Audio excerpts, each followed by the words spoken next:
What's good, people? Welcome back to the show. Hope you're all well. Hope you've enjoyed your week. We've got halfway through it, and I thought, let's talk Arsenal. I'm fed up with the international break, and there's nobody else I can bring on really than my good friend Tom Canton. How you doing, Tom? Very good, mate. Yourself? I'm good, man. I absolutely love the Roundabout microphone, brother. I can't lie. I saw it on Good and Talk the other day. Big up yourself, man. That's very, very clever. Quick thinking. Yeah, I mean, it's taken you about 3 years to think of it, but you got there in the end, mate. Exactly. Faster than anyone else, to be fair. Yeah, that's true. And that is quite a common make as well. So fair play to you, mate. The O just does it justice, to be fair. It does, yeah. So fair play, mate. How you been? Yeah, not bad. Had a relatively chill afternoon. And the international break's pretty dull. It's dull, and it's also annoyingly frustrating because you're just sitting on your hands praying that no one gets injured, which we hopefully have come through relatively unscathed. It seems Partey should be free for the weekend, it seems. So yeah, fingers crossed. Yeah, absolutely, man. We're going to touch on that. This show is going to be a little bit looking into the future, which sounds mad to do when we've got 10 important games left. But I'm kind of starting to get a bit nervous now, so I want to take my mind off of it for a little bit and look towards what I think will be a bright future. So I thought it's good to get you on because I know that you've got your opinions about what this side is starting to look like and what future it has. And there'll be some kind of debatable questions that we can throw in along the way. But before we go into that, today's news marked the Hall of Fame again, which saw Sir Alex Ferguson and Arsene Wenger being brought into it, which I don't know about you, surprised me, not for the fact that they got in there, but I thought it was going to be players continued. I never thought it was going to be managers that we looked into, but rightly so, they deserve to be there. I wanted to ask you, Tom, where does Arsene Wenger stand in relation to Premier League managers of all time? Because a lot of people will start to throw names as Klopp and Pep and say that they should be above him now, and that there's managers such as Jose Mourinho and some of the Chelsea managers, to be fair, and Man City managers that some people will say have won as much as him. But for me, I will always put him behind Sir Alex Ferguson. But I wanted to ask you whereabouts he ranks and how deserving he is of being in the Hall of Fame. Yeah, well, without a doubt, he deserves to be there. He's and will be going down as somebody that changed football, that introduced football that we'd not really seen in England before. He very much opened up kind of a lot of avenues for players as well, particularly from France, as we know. We saw a lot of young black players come into Arsenal as well through Arsene Wenger. And I think there's so much to be said about kind of his work beyond obviously just Arsenal as well, and how Arsenal gradually bled more into the community in terms of its support, in terms of the building of the training ground, the Emirates Stadium. Arsene Wenger was, a father to Arsenal throughout that period of his time. It didn't end in the best way, as we all know. And obviously that period kind of, I think, certainly has been covered more than his more successful period, because we've had, YouTube and social media, and that was obviously kind of all discussed and covered then. We're back when we were winning titles under him in the late 90s and early noughties. It wasn't, so we didn't get to enjoy it in the same way. And indeed, it is great to see managers being recognised. There's part of me that goes, oh no, that means Jose Mourinho is probably going to go and get one. But yeah, look, Wenger is and will always be, for me, for now, the greatest Arsenal manager of all time. And I agree with that. A lot of people will say it's George Graham because they absolutely love what he'd done, but he didn't end in the best of terms either as an Arsenal manager, if you think about it. So I know that there was quite differentiating. For me, I think Arsene Wenger is up there with Pep Guardiola because he changed football just like Pep changed football. Pep's changed football in a different way in the Premier League and in world football now because of the way that people play out from the back and the tiki-taka football is known as. And Arsene Wenger did exactly that when he came to the Premier League, in my opinion. Now, with Sir Alex Ferguson, it was different because he didn't change football, but he won absolutely everything there is to win. And I think he will always be known as the greatest ever Premier League manager. And I'm not even going to try to throw any names out there to compete with it. But if I'm going for my top five, and I will ask you the same question, I'm probably going with, and I'll do the order in a minute, but I'm definitely going Fergie and Wenger. I'm definitely going Mourinho. I'm definitely going Pep. I'm definitely going Klopp. Maybe I've missed somebody out there because I've gone through it quite quick, but I don't really know how I can not put those 5 in it.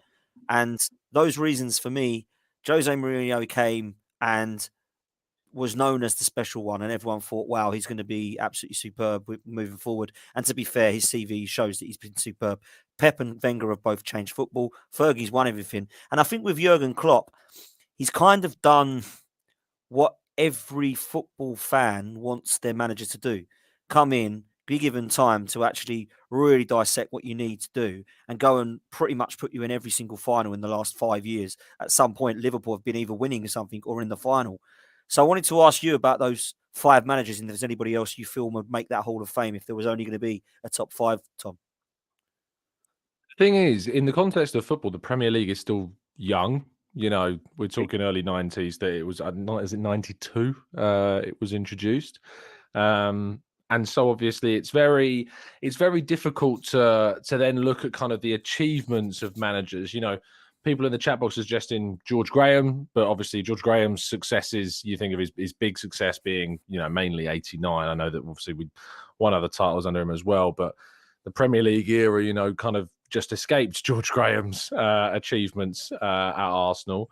And Arsene Wenger certainly dominates it in that aspect. I'm trying to put my finger on. So remind me, the 5 was Klopp, Guardiola, Wenger, Ferguson, and Mourinho.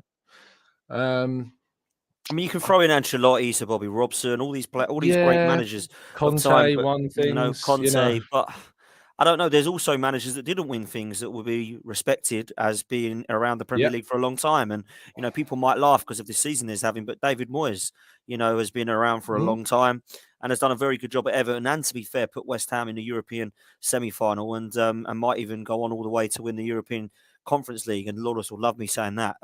So, you know, I'm not saying that he deserves to be by any means anywhere near the top 5, but there's managers like that, and he's the first one that's come to my head. The other one, of course, is Ranieri, you know, one of the most craziest seasons ever. Okay, he didn't really do much at other clubs other than Leicester. I mean, he did well at Chelsea, but Mourinho was always going to be better. But I think those 5 for me deserve to be in the top 5. I don't think there's anyone's defeating that, if I'm honest with you. And I think I would probably put Wenger ahead of Klopp and Mourinho, but I don't think I can put him ahead of Guardiola or Fergie. That's my honest opinion. If I'm being honest about it, without taking my Arsenal hat off. Yeah, no, I think that's probably fair. I think Guardiola has instilled a dynasty. You know, you would say at Manchester City, you know, winning 4 of the last 5 league titles. Now, there you can suggest there's an asterisk next to them while the ongoing investigations of these alleged issues continues. And, you know, there's an argument of, you look at what Wenger did at Arsenal, it wasn't done with millions. It was winning titles with, yes, he walked into an Arsenal team that was, you know, really blessed with a lot of young talent and an established solid defence, but he also added great talent and lost talent that he replaced. Think of when we lost Anelka and you bring in Thierry Henry and you turn him into the striker that he was. So there's an argument, I think, between Wenger and Guardiola about how you view achievement. And I think that with Guardiola, who remains one of my favourite managers for what he's done at Barcelona, and I have a lot of respect to him, and I don't buy the whole Guardiola's overrated, can only do it at teams where he can spend loads of money, because it's not true, and just do your research into his early time at Barcelona before you have that view. But I think at the minute, for me, Wenger still slightly edges it over Guardiola because of the manner in which he won those titles. Also, you have the Invincibles thing, you know, which is a big thing. But the manner that's in not which just a thing either, is it? That's a huge thing. No, of course. It's massive. You know it's massive. Nothing I say will not understate how big of a thing that is. Agreed. I mean, Sir Alex Ferguson puts it best, where he's like, I won 13 league titles and never came close to being invincible. And it stands above all else. So I think that the way in which Wenger won his titles, cultivated that group of players, still for me puts him on a slightly higher plane than Guardiola. And he could have left Arsenal, and arguably for his managerial legacy, some might say he should have done at certain points to go and manage England or Real Madrid or something, you know, something like that. But he didn't. He stayed with Arsenal, arguably too long, of course. But for the moment, he just slightly edges it over Guardiola for me. Interesting. A lot of people say that Klopp and Wenger are quite similar in the fact that they've kind of tried to do the same thing. All I will say is that Klopp can't be underestimated what he's done with that Liverpool side. It's absolutely outstanding. And, I loved watching Liverpool for the last 3 years, and I don't particularly like them. So that says it all, really, for me. But really interesting take on that, Tom, for sure. Listen, I'm going to move things on to what we're going to talk about now, which is, of course, the Arsenal. Now, I want to talk about what you believe is going to be happening to Arsenal's recruitment over the next couple of seasons. Now, I know that it could change if we win the league and we don't win the league, so we've got to try and forget about that for now. And of course, I hope we win it. Excuse me. But there are some positions, Tom, that we do need to strengthen for sure, whether it be in the first 11 or outside of that, and try to ensure that we have some squad depth. So I wanted to ask you just first off, what you see happening in relation to the summer, and do you see any marquee signings coming in? And if so, like, what sort of positions are you looking at? Yeah, I think Arsenal are moving toward the phase of where before we were building, and now it's about establishment at Arsenal. This league title challenge has to be something which sparks a succession of title challenges. It's not a one-off. We're not Leicester. It really bugs me when people start making comparisons to this league title season to Leicester's, because it's not that. It really isn't. This is as Arteta puts it, and I'm going to put another dollar in the process jar. This has been a process, to get us to this point, and that process doesn't stop with either whatever happens at the end of this season. It doesn't stop there. This is still the beginning, and so Arsenal's recruitment moves from building, as I said, to bringing in players who establish Arsenal at the top. And for me, that's another central midfielder, because we need somebody to be able to bring competition to Thomas Partey, who I think we've, just by the international break, we've seen how fragile his, availability can be. And we've known that throughout his time at the club and his availability due to injury. I think we need to look at variation in some positions, particularly at fullback on the right-hand side. I think we need something different to White and Tomiyasu, something more offensive that's going to give Arteta more options in certain games. I think that we need potentially to look at striker. I think Balogun's return will probably end in him leaving the club permanently on a sale. And whether I want that to be the case or not, I really haven't made up my mind on it yet. But I think my prediction would be I think he'll be sold in the summer for a very good price. And I think then you need to look at that position and say, can we add something different? Can we bring in a Rasmus Højlund type, a 6'3" odd striker with great potential and ability, and add something different there, and give us more variation? People talk about backing up Saka. I actually think we've already got that in Gabriel Jesus. I think that Jesus is good enough to cover striker and in a wide area, and we can use him in those ways as well, whilst bringing in another forward. And yeah, it's just about kind of bulking out the squad quality so that you're going into that Champions League next season in a way in which you can combat the league and even the cup competitions on as many fronts simultaneously as possible. Let's start with the midfield, Tom, because for me, this is a clear area that needs refreshing, so to speak. I'm quite happy with the first 11. I think that midfield trio has been probably, I would argue, as good as our front three, if not better than our front three this season. I think with Partey, Xhaka and Ødegaard, it complements each other, and it allows for them to play and become better footballers as they go through the season. I think Granit Xhaka's new progressive role has really showed that, and one of that piece of the puzzle is out. It's not quite the same. Now, I've got nothing wrong with Jorginho coming in, with Vieira, with the likes of El Neni when he is back, but for me, it needs improving, and I think it's an area we can look at. Now, we've here Declan Rice, Jude Bellingham, Moses Caicedo. I just wanted to ask you two questions. Are any of those realistic to you, and which ones do you fancy? So off the bat, Jude Bellingham is a no.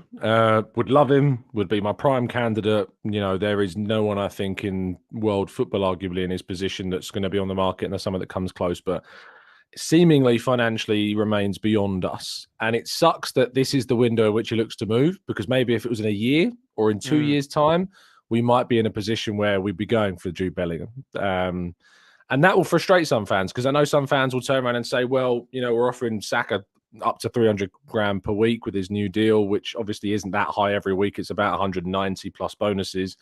And if we're offering him that, surely we should be able to offer someone like Bellingham that and then pay his 150 million quid price tag. Arsenal aren't going to do that. And, there is going to be a team that probably does, be it a City, be it a Real Madrid. We'll have to wait and see. But, Arsenal aren't going to do that. And that sucks because I wish we could sign him because I think he would probably be the perfect piece to that midfield puzzle right now. And so, therefore, the two other names you mentioned, Rice and Caicedo, they are the two names that the club have wanted the most. In January, as reported in the Evening Standard today, Simon Collins reporting that obviously Rice was someone we wanted in January, wasn't available. And that's why we moved for Moises Caicedo and had a couple of bids rejected before we eventually realised they're not going to sell him for whatever price. And so we quite smartly brought in Jorginho at the end of the window on a very good and a very nicely lengthened contract of only 18 months. So that then leads you into the summer, and Rice then returns to be the main focus for Arsenal. Talk of 100 million, I think, is way over the mark. I think you're going to get him close to something 70 to 80, I think, is probably what you're going to get Rice for, which I think is probably for a homegrown England international in his mid-20s at a club that probably will still be in the Premier League next season, that still has time remaining on his contract, going to a club at the top of the table. I think that, that's probably the price tag that you look at contextually. Whether you think he's worth that as a player is a separate argument, I think, and there is a solid one to say he's worth slightly lower than that. But I think that's what you pay for Declan Rice at the moment in this market. In which case, Moises Caicedo, even though the club really like him and would like him as well, I'd be surprised if we went and got both because we got in Jorginho. And people will go, well, why did we do that? But we needed someone this season while we're challenging for a title. And let's be real, Jorginho's put in a very good shift, I feel, since he's arriving at the club.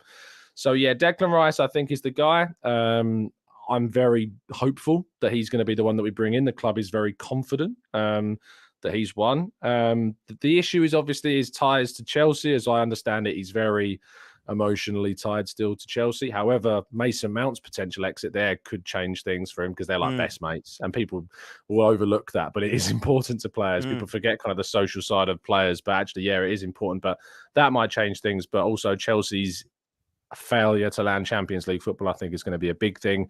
The existence of Enzo Fernandez, I think, is going to be a big thing as well because he's a young guy, developing, whereas he's coming into Arsenal with two guys, Xhaka and Partey, who are reaching the end of their prime. So there's a pathway there that's clearer. And I think he'll probably looked at Arteta and said, well, there's a manager established at this club, not at Chelsea, that's got that track record now of improving players at the top level. So, I think Rice will be the one. I agree. I think that it will get done, and I'm quite confident when I say that. And I believe that he might only be the one that we get, though. I don't see us getting more than Rice in midfield. Now, wanted to come to you on that, Tom, because rightly so, there's some names thrown about in the chat. Milinkovic-Savic is a player that apparently we've been talked about for a couple of seasons now, if I'm honest. And I think that he is definitely more of a player that you'll be able to tell me more. I don't watch him every week. He's definitely more of a Granit Xhaka replacement than a Thomas Partey replacement, but maybe you can do both. I think Declan Rice can definitely do both. He can definitely come in for Thomas Partey and play in the Xhaka role. Do you see us only getting one as well, Tom? Fielder, I think the presence of Jorginho means that one. You've also got to think about the club really rate Charlie Patino. The contract talks continue. They obviously activated that 2-year extension in his deal. They really see him as the future. And, there's an argument that you don't want to block that pathway as well. And I don't think we do. I'd sell Lokonga. We've extended El Neni for a year. He's not really going to play too much. I don't think it's more of kind of a classy extension. Who's that? Sorry, El Neni? El Neni, yeah. So I don't necessarily see that as being an issue. But Patino being brought into the senior setup with Rice coming in as well, I think adds a great dynamic to the existing group. I think it would just be Rice to come in. Fair play, man. Let's bring up this super chat from Shade Tanya because it's a nice segue. Big up yourself, Shade Tanya, always a legend. It says, big up Dad and Tom. Now that we'll be in the Champions League, who are your top 3 signings or positions that you want to make deep run into the Champions League? I'll let you go with that one first, Tom. Who would you have as your top 3 signings? It's a good question. So I think Rice is there as the first one for the midfields. The second one I've mentioned as well, Rasmus Højlund, the Danish striker. I would go for him, add that different variation to our forward line. And then fullback is the last position. And it's difficult to look at fullbacks at the moment because you need to find the right one. We're linked with Ivan Fresneda. in January. Exciting young guy playing at Real Valladolid. Plays, I was described when I was talking to someone who watches him week in, week out as a bit of a midfielder playing right back, which that reminds you immediately of Zinchenko. So you can kind of see why we'd be after him. We're also linked to a guy at Galatasaray called Boy. I think it's Bouy. I'm still fresh on the pronunciation. How the hell do you say that? Yeah, boy. Yes, like a boy that's out at sea. That sort of. Yeah, I don't know if it's pronounced the same way, but yeah, he's been linked to the club as well. Said that there's interest in him. But yeah, it'll be intriguing as to who we go for in the fullback area. I think that's something. But name-wise, I'm still kind of detailing a list of targets there. Interesting. My top three, everyone's going to laugh, but I'm going to say it anyway because I think that we should be going for these three because I think they're top class. One is Declan Rice. I'm going to try and keep it. I'm going to say it. I'm just going to say it. Declan Rice, James Maddison, and Victor Osimhen. They're the three that I'd like to see come to the club. I don't think they're wild, mate. I don't. Well, some people say they are. Some people say we're not Yeah. going to get Osimhen because it means him and Jesus, one of them won't play. Won't get Maddison because we've got Vieira. But Declan Rice, I think, is the one that's realistic. I just think that Fabio Vieira, and I don't know what your thoughts are on this. Yeah. I just think Fabio Vieira might be a little bit too early for him to be considered a good enough squad player at the moment. I think he's got glimpses of class. I'd rather have Maddison. That's just facts. Oh, yeah, me too. You know what I mean? And likewise with Nketiah and Balogun. I'd rather have Osimhen coming off when Jesus is injured. Yeah, of course. So, that's just facts to me, and it's just normal. Now, some people might think that's unrealistic and say, no chance, not getting any of them, and that's fine. But I think they're the sort of players that I think we should be going for.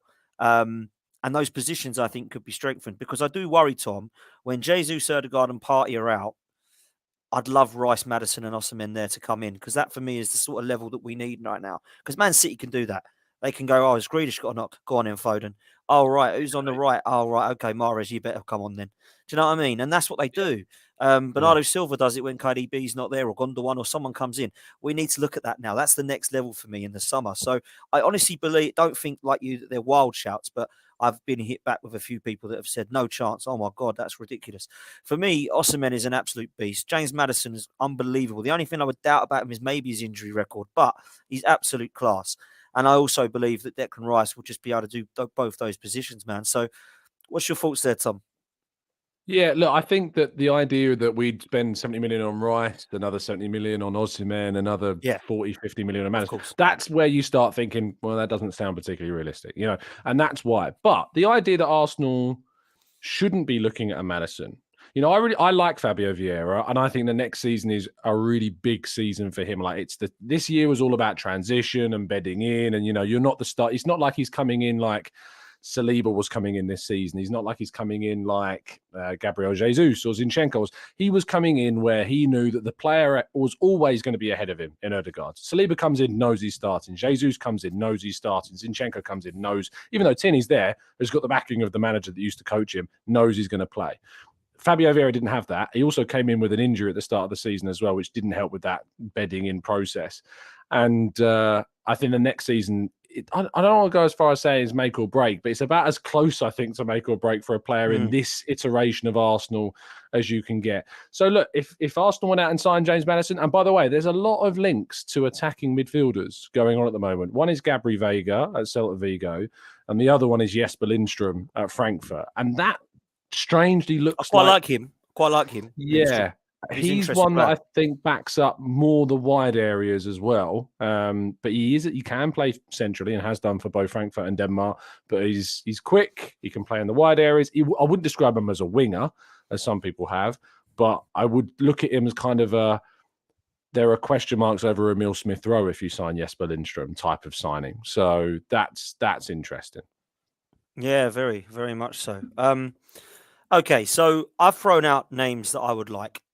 Okay, and I'm looking at this Arsenal squad right now, not the 11, because let's be honest, Tom, the 11 is very good.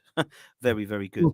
And I want to look at the options that we've got. I'm going to put them up on the screen in a minute. And I think what we need to do is look at dissecting where we might still be weak. Now, I've gone with the players that I want in there, and I've just put them in to give examples. It doesn't mean we're going to sign them all before people get excited, but it gives an example of what the squad might look like. So what you've done is you've brought up something very interesting, because you brought up positions that I actually agree that we need, but I haven't actually strengthened on this 11, as you'll see. One of them is the right back, and the other one in the chat, as people have said, is centre back. I have left, back up as Rob Holding and Kivior at the moment, but it might be that we need to look at strengthening the centre back. The other thing I haven't looked at is who's leaving the club.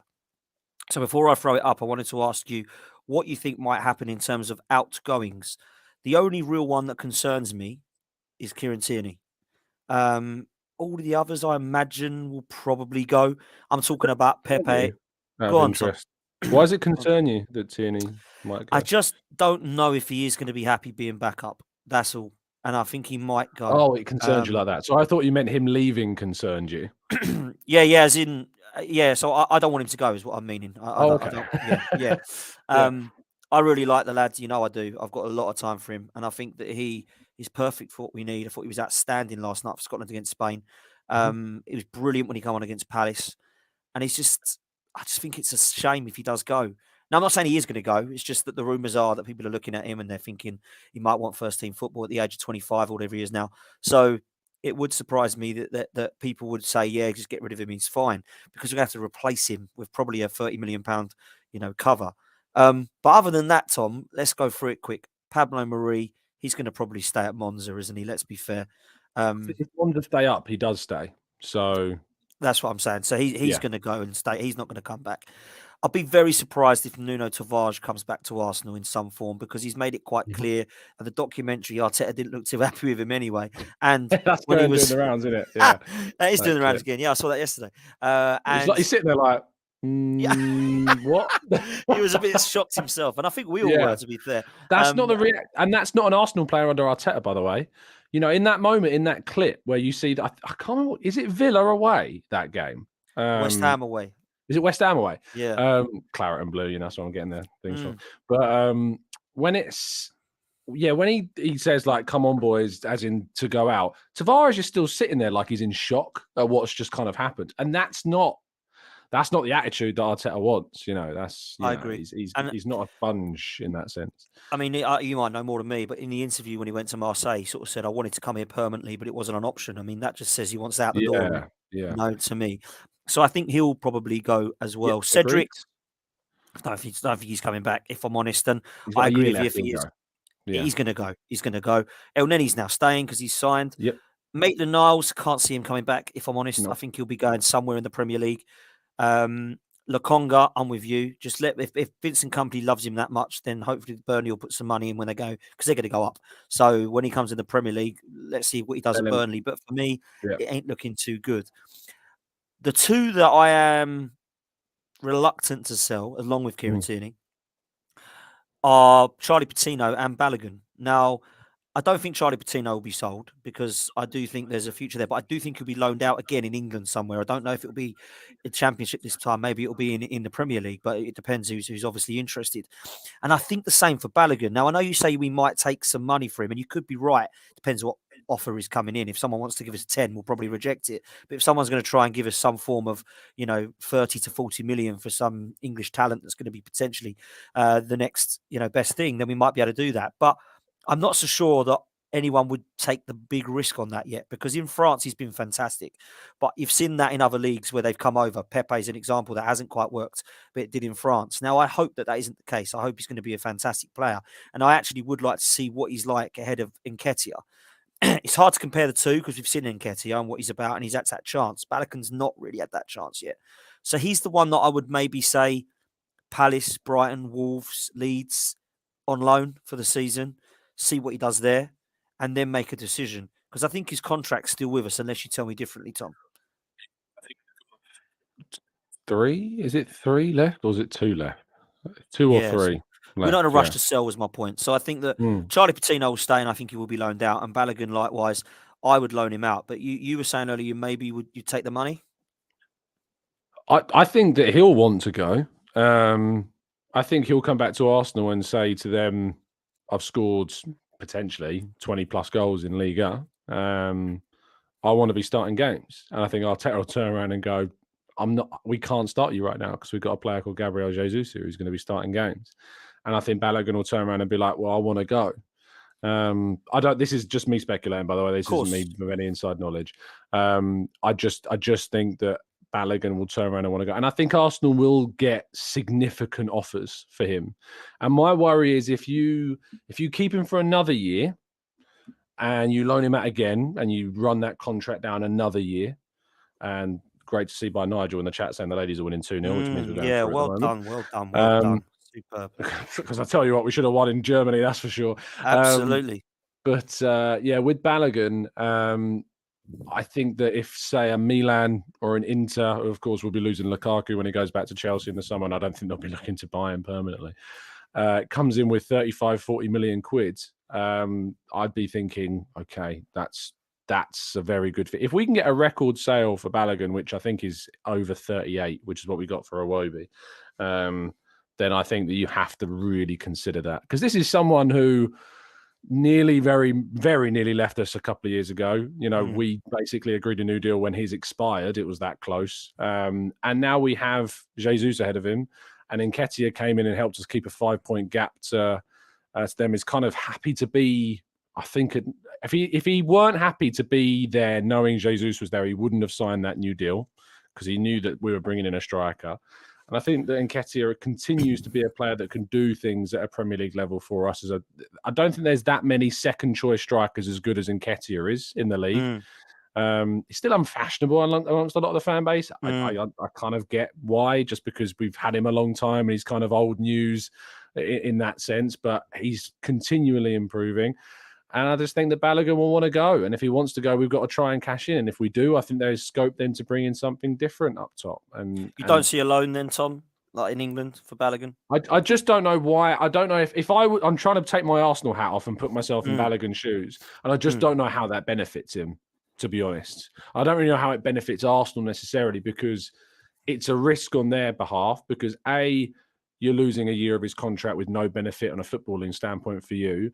B, it could not go great, the next loan. I mean, think about Maitland-Niles when we were offered 20 million for him from Wolves when he was at his peak a few years ago, and we regret not doing that deal. I'm not saying that Balogun will go that way, but there's a chance that it could. And so I think that there is an argument to be had around maybe looking at a very good offer that comes in on him. So it is a question, because a lot of people are agreeing with you here, and people are saying sell Balogun and Nketiah instead, loan with a buyback clause, etc. If 25 million comes in for Nketiah and 25 million comes in for Balogun, we can sell one. Who are you getting rid of out of those two? If it's 25 million, I think you move Nketiah on for that. Okay. Because I think that's probably that's probably the value that you'd get, because his contract's at 100 grand a week. So you're not going to start seeing 30, 40 million bids coming for Nketiah. I think we will get offers for Nketiah in the summer, by the way. I think you'll see a club like Brighton potentially come in with a good offer for Nketiah and think he's going to be their next striker for next season. I think they might, I think those similar clubs will probably bid for both players. So let's see. It's impossible to know what's going to happen. But yeah, I've got suspicions that I think it'll be Balogun that goes. Fair play, man. Fair play. Apologies for my Wi-Fi is a bit dodgy, by the way. It keeps coming up saying it's weak. So I hope you can hear me. I can. Yeah, you're fine. Good stuff. Someone's saying frozen stream, but you're fine here. As long as you can see me, I hope you can, guys, because it did go dodgy for a bit, but it's saying it's okay. Okay, I'm going to share this, Tom, and I want to discuss it because I feel like there's potential here for us to have a bit of a chat about what this might look like moving forward. Now, for me, there's some talent in this first 11, and I honestly believe, and you may disagree, and people in the chat may disagree, but I honestly believe that Declan Rice is the only player currently that I can think that comes in and improves us. Now, if we get Osimhen, then people might say that he's better than Jesus, and I would understand that he is in terms of his goal scoring. But at the moment, I just don't see Mikel Arteta removing Jesus from that number 9 position. I think he's his number 9, and he wants him to remain that way. So I wanted to go through this team and just sort of say, this is what I'm thinking we might look to try and do to improve, to go to that next level. And I'm obviously signing the 3 players of Declan Rice, James Maddison and Osimhen here. I'm not going to start putting right backs in there, centre backs in there, because it just becomes an absolute overhaul then. I just try to keep it as kind of simple as I can. I'm looking at this kind of squad right now, and I want to go through the positions, and then I want to just get your honest opinion about where you think we're potentially still weak in terms of the squad, not first 11, because I think we can all agree this is a good 11 right here. So let's start with the goalkeeper. Aaron Ramsdale and Matt Turner. I really, really like Aaron Ramsdale, Tom. Like, I really like him. I think he is absolute top quality. And I really don't see how we can look at him as being replaced. But I do question whether we could do a bit better with Matt Turner. Now, are you saying it? The stream's frozen? Yeah, I'm just refreshing it, and it's frozen on this. You are We frozen can or do a I have part one frozen? and part two if you want, which Oh, means close this and restart it. But okay. So this is not coming out then now, is it? no, it's like I'm gone onto the URL, and it's just a buffering So it's thing. just a YouTube problem, is It it? might be Or YouTube rather than you. oh, okay. Uh, Let's stop this for a sec then. yeah, I don't really know why. It says other channels are back. Someone in What the does that chat mean? box said. I don't know. I don't know if that means hybrid because I Yeah, it think must be YouTube because everyone's saying I thought it was my Wi-Fi frozen stream. I'm just going on to Sophie's. Yeah, Sophie's went as well. Are we back? Has anyone in the chat let us know if Mm, we're back? We're not back. it's going to upload this bit of us saying it's not Yeah, of working. course. I'll tell you what Um, then. Let's stop this one. We'll set another yeah, one up and we'll go again. I think I that'll don't know if probably it's be going the to best work bet. because, as I say, Sophie's isn't working either. Stream is back. It's fine my end. We're being told we're Oh, back. okay. We're back. Stream is back. Hey, Apparently, we're let's back. keep Right, going. nice. Let's keep going. Sorry about that, guys. Apologies. There's obviously some YouTube problems. Yeah. Because as we've just checked, we've gone on Highbury Squad and it's exactly the same, and they stopped as well. So it must have been a YouTube thing. But apparently we're back. People are saying it's fine, it's working. Stream is back, all good. Thank you very much, chat. Look at that. Chat have saved us, Tom. Chat has saved us. Should we Yeah, try that again? indeed. Cheers, Let's guys. try that again. Yeah, absolutely. Let's try this again. So I've put in, if unless you didn't see it previously and we froze. I've put together what I think would be with those three signings: Osimhen, Madison, and of course Declan Rice. And it gives us some options in squad depth now, Tom. It gives us some options with backup. But what I haven't done is look at some of the other positions because they're the only three that I looked at earlier. So I'm going to go through each position and see where you think we are strong and if you think what you think you would do in terms of strengthening it. Now, Aaron Ramsdale, I absolutely love. I've got a lot of time for him, and I did a really good chat with Lee Judges, and I did a really good chat with Turkish and Sharoy the other day on FTV about Ramsdale, saying that in the last two seasons, I can think of 5 or 6 world-class saves that he's made in the seasons that Lehmann, Alex Meninga, and even David Seaman, to be fair, pulled off 5 or 6 world-class saves in their career. I think he is so vital and very underrated for how many games he's kept us in this season. And if we are to win this league, we will look back to the games where we beat Villa and we beat Bournemouth and think Reece Nelson and Jorginho are heroes. But actually, Ramsdale's right alongside him with the world-class saves he pulls off to allow us to win that game, both those games. So I've got no problem with him continuing in goal at number one. Matt Turner, interesting decision and interesting debate, this one, because for me, he has games where I really like him. And he has games where I think, wow, what's happened to you? I'm not so sure that we can't do better as a backup goalkeeper. But having said that, at the same time, I'm not going to sit there and say that he's hopeless and needs to get out the door. What's your opinion on the goalkeeper situation, Tom? I think that he, like you say, is incredibly underrated. And I think that's a product of the team overall being very good. And when everybody's very good, you start like looking for the least of the very goods. And Ramsdale probably falls into that category for a few people, which is fine. Because if you're I don't want to say the worst of a really good bunch, because the word worst, I think, just kind of paints the wrong picture. But that is kind of the way it goes, because when you're a really good attacking side and you're dominating teams, the goalkeeper is the one that's not really involved too much in the game. But you look at the save against Bournemouth, which was unbelievably good to get from one side of your box to the other. No matter if it was onside or not in that moment, it was an amazing save. The Aston Villa game, the save from Leon Bailey onto the bar, brilliant save. We're talking about a goalkeeper here that is still young, that has been playing at this level for just over one season, nearly 2 seasons. previous to that, obviously, he was in a relegation fight year on year, and he's having to adjust into a team where you're going long periods where you're not necessarily doing anything. When he was playing for those teams, shot after shot after shot, constantly having to save things and bailed the teams out that are in those battles. Whereas this time around, it's not the same, and he's adjusting to that still, and that's fine. Did you ask about Turner as well? Because he's a bit of a strange one. Because second goalkeeper is probably one of the hardest positions to fill in a squad, because it's not like it's not like Smith Rowe in this setup. It's not like Tierney. It's not like Tomiyasu. A second goalkeeper very rarely will get the chances that the players that we've just mentioned there will in other games. He'll play in the cup competitions, and even then, if he has a bad game like in the Europa League, we bring Ramsdale in for the second leg against Sporting. So it's a really difficult position to fill. Somehow Chelsea managed to do it with like 5 keepers. I don't know how they do it, but you got Bettinelli who signed a new how many years. I saw that yesterday. I thought, what the hell is he signing a contract for? I question the mentality of keepers in some. I do question the mentality of some second goalkeepers. Man City got a very good second keeper in Ortega as well, by the way. He's very good. It's just a really tricky one to get right. I think it's an opportunity commercially. Sometimes teams see it as bringing a United States goalkeeper. You've got that link. You've got that link to the US, which we obviously have too.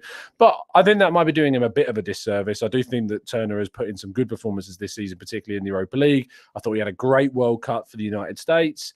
And I think that game against Sporting in Portugal, where he didn't look particularly solid, probably, as people say, you're only as good as your last game, and that's his last game. So there's question marks. But I think there'll always be question marks over the second goalkeeper, because that's just kind of the lay of the land. I'm with you. Like 100% could not agree more what you're saying. I think you look at Matt Turner, you think an okay goalkeeper, but what are you actually going to get there that is going to be better without wanting to leave the club to play first team football? That you're absolutely bang on. And it's really interesting when we were trying to replace Partey, because it was very similar. Like, if you're going to go and buy, Declan Rice, then one of Xhaka and Partey are missing out. Otherwise, someone's going to leave and get the hump. And it's exactly the same, and it always has been with this position. And I think over the last few years, we've actually had really strong number ones and number twos in goal. And it's probably the strongest we've had in a long time at Arsenal.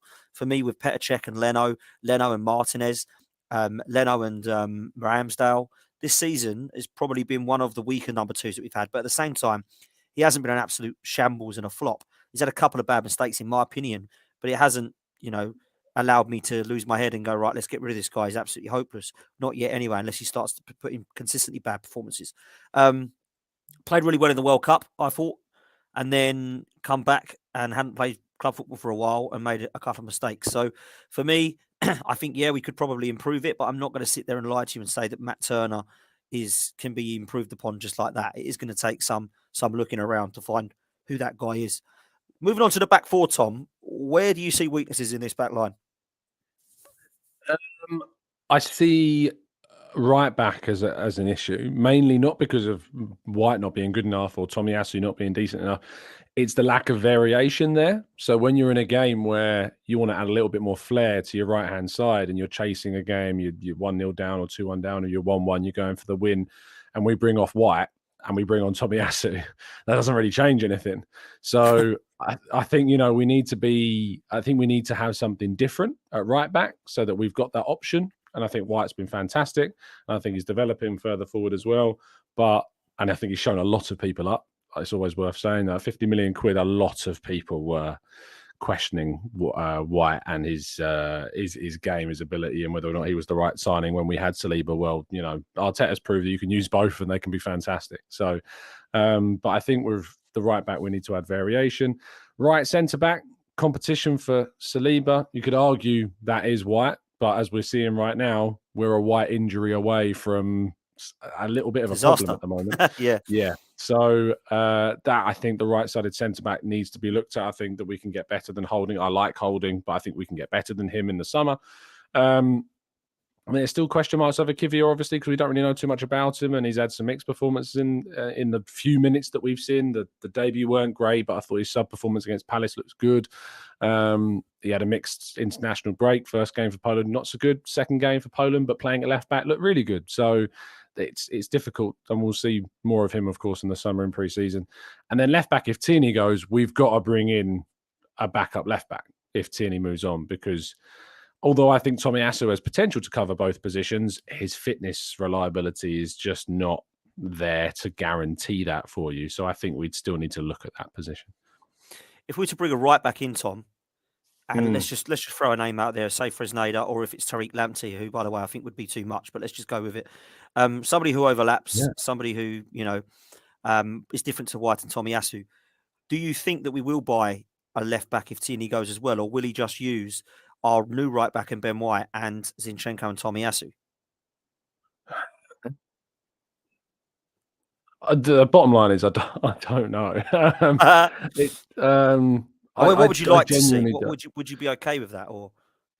No, I think we need to bring someone in, mate. I think you need to cover yourself. So yeah, Tomiyasu, White, Zinchenko, another right back, be that Fresneda or whoever. I don't think that's enough. I think you need another option. Yeah. Yeah, I would agree with you. I would agree. It's just when you mentioned Tomiyasu at left, I thought maybe there was a potential there. But I actually agree. I think we would need to replace Cedric with maybe Fresneda and keep what we've got, in my opinion. But we'll see what happens. Midfield, we've kind of discussed, to be fair. So I'm not going to ask you any more on what I'd asked you previously. But does that midfield there, as it stands, look good enough for you squad-wise moving forward? And obviously, I've chucked Maddison in there. It might not be that we get Maddison. What's your thoughts? Yeah. Even if Maddison wasn't there, I think that's a really good group. I think, and you can arguably throw Patino into that as well for next season. I think having Partey, Rice, and Jorginho as your sixes gives you so much more stability and reinforcement. The left eight remains a question mark. I think Rice obviously would come into the team and compete with Xhaka, who, by the way, he's going to sign a new contract. Xhaka, he's going to continue, and I'm fine with that. He's done brilliantly well. Deserves it, to be fair, some would say. What a renaissance he's had. Yeah, exactly. And I think there's question marks whether Smith Rowe has got a future maybe at left eight as well. So, and if that's something that he can improve in. So yeah, I like that group, and there's an argument that we might be bringing in another if this Jesper Lindstrom or Gabri Vega stuff is true. Maybe we'll bring in someone else in. Yeah, fair play, man. For me, I absolutely love the player, and everyone actually gets annoyed at me keep talking about Maddison because I think what it is, Tom, is I know he's leaving Leicester, and I'm going to be really annoyed because I know he ain't going to come Arsenal. So I keep trying to have that little bit of hope that he might sign for the club. But I think he's probably going to go Newcastle because I think he's at that age where you can see in the next 5 years of his career, it's probably going to be very important 5 years of his career. And I think Newcastle will be winning things in that period of time.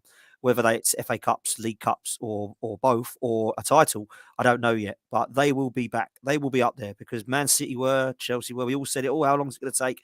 And both of them were winning titles. Newcastle will be no different. They're definitely going about it differently because they're not splashing the cash quite like the other two clubs were. But I think it would be a good move for James Maddison, to be fair. He's definitely leaving Leicester, and I really like him, and I would love to see him backing up Ødegaard as opposed to Vieira. Having said that, would Maddison come and sit on the bench? That's another story. I'm not so sure that he would. I think, again, Maddison could play in that left eight role with Ødegaard, with Partey holding. So I think there's potential there for that. Moving forward, we have our three strikers with our cover. Balogun's not in there because we believe that he'll either leave or be loaned out again. But looking at that, mate, if we were to get an Osimhen, or how do you say his name? Højlund? Is it Højlund? Højlund, yeah. Højlund. If we were to get him, that's looking fairly strong, is it not, Tom? Yeah, it's great to be in a position now where we're looking at this. And before you were looking at Aubameyang and Lacazette, trying to work out that dynamic. Do you move Aubameyang to the left and play Lacazette? Do you play one or the other? And then you got to hope that whoever was on the left-hand side, I can't even remember who it would have been. Pepe and I know we had Pepe on the right, but it was before Martinelli. Who was playing on the left? Do you even remember? No. Aubameyang was. Aubameyang, Pepe, and Lacazette. Did, but there was a period where we either used Aubameyang or Lacazette, didn't we? One was always on the bench. Yeah. So who would have been left wing? There's going to be a really Maybe it obvious was Saka or answer. Smith Rowe. I can't think. Maybe it Saka, was. Smith I Rowe, or just feel like it's Martinelli. slightly before that period that we had Mm. someone playing on that left as well. Like during the Unai Emery, was Özil play on the left at times? Did Özil ever play on the left under Emery? Mkhitaryan, and Iwobi, Mkhitaryan. Welbeck. That's Yeah. who it might have been. To be fair, during that period, we have Willian, of Oh, course, as Sim Willian. said. Of course, that's who it was. It was Yeah, Willian. Iwobi as How well. could we forget? Yeah. Yeah, Iwobi was the other one under Emery. Was there also. So, yeah, wow, that's going back, isn't it? Willian, Mkhitaryan, and Iwobi. That's what we've Oh, don't moved on remind me, from man. now. That's horrendous. Well, I think it's worth thinking about because it shows you kind of where we've gone. Yeah, it does. Exactly. Saka, Trossard, Martinelli, Smith Rowe. I mean, what a 4 wide options they are. Add a Lindstrom or someone else to that, and you got another one. I think Jesus is versatile and good enough to cover in a wide area if you want to rotate Saka out. That's why I don't think we need to sign a right winger in the summer. I know a lot of people think we do. I don't think we do. I'd rather go and bring in another centre forwards or integrate Balogun if that is indeed what will happen. I think that's the way. What about Nelson, Tom? Sorry to interrupt. What? Because I forgot about Nelson. He's obviously still there. Is he going to go? If I was him, I would. If I was him, I'd go. You're 23 years old. You've never made it at Arsenal. With all the respect in the world, and I have to go and speak to him sometimes in the mix zone, so I genuinely mean this. With all the respect in the world, I don't think he's going to get in front of Saka. I don't think he's ever going to get in front of Martinelli. I don't think he's ever going to get in front of Trossard in those wide areas. And I just, at the moment, like with what's here, if say he went off, let's say we're talking about a Nelson that these past 3 years wasn't at Arsenal and had been playing week in, week out for a Brighton or for a Feyenoord or for, somebody else that he could play week in, week out. And he was showing some of the things that we know that he's got. I think there is an argument that he could have had a really big future, and he still might have a really big future, but it's going to be delayed based upon what it could have maybe been if he was playing more regular. I know he's had injury issues, and I know that maybe he stayed there a bit too long, but I think that I'm worried that he'll stay, and that's not a disservice in me thinking, oh no, a player that's not good enough staying. That's not why I'm worried. I'm worried for him that he'll stay and really mess up his career. So I hope he goes for all of the right reasons, if that makes sense. No, it does make perfect sense, and I'm with you 100%. And at the age of 24 or whatever the hell he is now, I think he needs to get out and go and play first team football. If it's not in England, that's fine. I think he needs to go and play first team football at a top league somewhere. At Hoffenheim as a youngster, I think he scored like 4 in 4 and then just disappeared and got an injury, and it never quite worked out for him. And then when he comes back, issues off field apparently. He admits to that as well. He did an interview where he said he wasn't really eating right. He wasn't. His attitude weren't right. So, yeah, I think he's very open and honest about that. Yeah, and I think he was quite young at the time as well, if I remember rightly. And went to Feyenoord, got to the Champions League final. Conference League final, sorry, with Feyenoord. Champions League final, imagine. Yeah, imagine that, hey. So I think when you look at it, he definitely deserves a move and needs a move now, for sure. Listen, this is all hearsay at the moment, Tom, in terms of names get chucked out every day. Højlund is the guy that everyone's talking about at the moment because it sounds like Haaland. When you look at him, yeah, actually, he does look all right. I've not heard from him other than that, to be fair. He's only just come on the radar. Having said that, he's very young, 20 years old. Do you know much about him and what he'll bring to the club if we was to sign him? I've done a bit of watching him throughout the break, to be fair, because he started to jump up on the radar. 5 goals for Denmark now is impressive. That's the type of thing that Haaland was doing, scoring multiple goals in quick succession. He's only got 7 goals in Serie A this season in 23 games, but he's got something like 14 across all competitions. And obviously he moved to that team this season. So it's a quick adaptation period to another league. He was playing in Austria with Sturm Graz. So he's taken that step from Austria to Serie A and done it very well. And now scoring regularly for Denmark, and they've been crying out for a striker for years. Denmark, they thought Kasper Dolberg would be the one, but no. And now maybe Rasmus Højlund is going to be that guy. So I think he's one of those that if you look to snap him up early.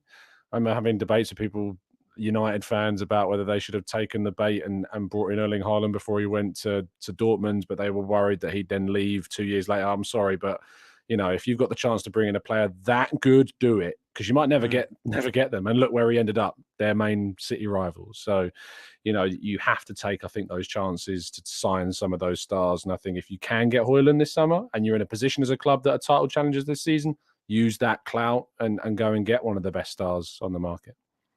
Yeah, for sure. If I was to have a hazard a guess, I'd go Declan Rice as being the marquee signing for Arsenal. I think Fresneda would be a shout. To be fair, it was one in January that looked like it was potentially going to happen between Newcastle and Arsenal. The other one that was rumoured to happen this summer on a free was Evan Ndika. And I don't know if there's any honest truth in that, but he's a free transfer left centre back. And now that we've got Kivior, maybe they're not looking at that position as something that we need, but it might be that we look at him as well if we do need another centre half. And then, of course, we've talked about midfield. Do we get Declan Rice and Moses Caicedo? Do we get just Declan Rice? If there is a striker, is it going to be a Victor Osimhen or is it going to be a Højlund? We're going to have to wait and find out. But at the moment, got to ask you, Tom, there's a lot more pressing concerns than transfers. But I thank you for joining us on this stream. But I do have to ask you, with 10 games to go, one game at a time, Leeds are next. Can we do it? Oh, mate. I really hope so. So do I. I really hope so. Of course we can do it. Yeah, of course we can do it. Will we do it is the big question. And I'm really hoping that that's the case, because what an achievement. Like, I really hope that people, if it happens, touch wood, that people look back on this and appreciate the achievement of what this is, because no one on earth, put Arsenal down as potential title winners this season. And the club were. The only people that were those in the club, because they were talking about it in the summer. Trust me. And there were some little glimpses of it. Mohamed El Neni came out after Nuremberg friendly. If you remember that game all the way back in July, I think it was. And after that Nuremberg friendly, Mohamed El Neni in an interview said, yeah, we're going to go for the league this season. And he said it genuinely seriously, not joking, was like in an answer to a question. Yeah, so we're going to go for the league this season. And everyone was a bit like, what? And then Edu spoke in America to my colleague of mine, Kai Kainak, and a couple of other journalists as well, and said, we're not talking about Champions League qualification. We're talking about finishing as high up the league as feasibly possible. It's always been the aim. It's always been the desire. This isn't a club that want to qualify for top four. This is a team that want to be back at the top again, and they are producing the abilities and the results and the performances to get us there. So hold your hands up, everyone, and say fair fucking play. So mate, it's been great. Wow. I mean, it's been unreal. It really has, and I hope it continues. I really hope we can do it, mate. And I think it would be foolish, and I'll say this, and I said this earlier, I was on Forever Arsenal. I'll be honest with you, Tom. If we're looking at Liverpool and Etihad, I don't think that means that it's titles ours. There's a long way, a lot of football still to play. We've got 10 games, not 2 games, and everybody's talking about Anfield and Etihad. Rightly so. I understand why. Don't get me wrong, but I think it'd be foolish to think that if we get through those games unscathed, that we've won the title, because I still think there's some banana skins. Newcastle away is not going to be easy. Brighton at home. When was the last time we beat them at home? I can't even remember. So there's some difficult games to come. There really is. Having said that, Man City as well, they've got to go to Brighton. They've got to play Leicester. They've got to play Fulham. They've got to play Brentford. They've obviously got to play Arsenal. They've got Liverpool at the weekend. So there's so much football to go, man. You can't sit there and believe that Arsenal beat Leeds and Liverpool and it's ours. I think that is a silly take, but that's just me. Got to get a prediction from Leeds from you, Tom. What do you think is going to happen this weekend? I think Leeds are going to be depleted from the sounds of things. No Gnonto, no Tyler Adams, no Voba. So, even if they were available, I'd back us to win. I don't want to say easily, because it just overplays us, but I do think that we will dominate. And I think it'll be similar to the Everton and Palace games, you'd hope. So, yeah, I'm going to go for a 3-0, maybe 4-0 win. Oh, I like it, man. I love the optimism. I'll go 3-1. We never keep clean sheets at home, mate. Don't be silly. But I must admit, I do think we'll score some goals, and you're right with those. Now, I think Gnonto, by the way, is absolute phenomenon. I think he is going to be a top player. And there was links with him from what I saw on a stream the other day. I've not heard of it myself, but he would be a player, if we were going to go for a wide man, that I think would be a very good option. So let's see what happens there.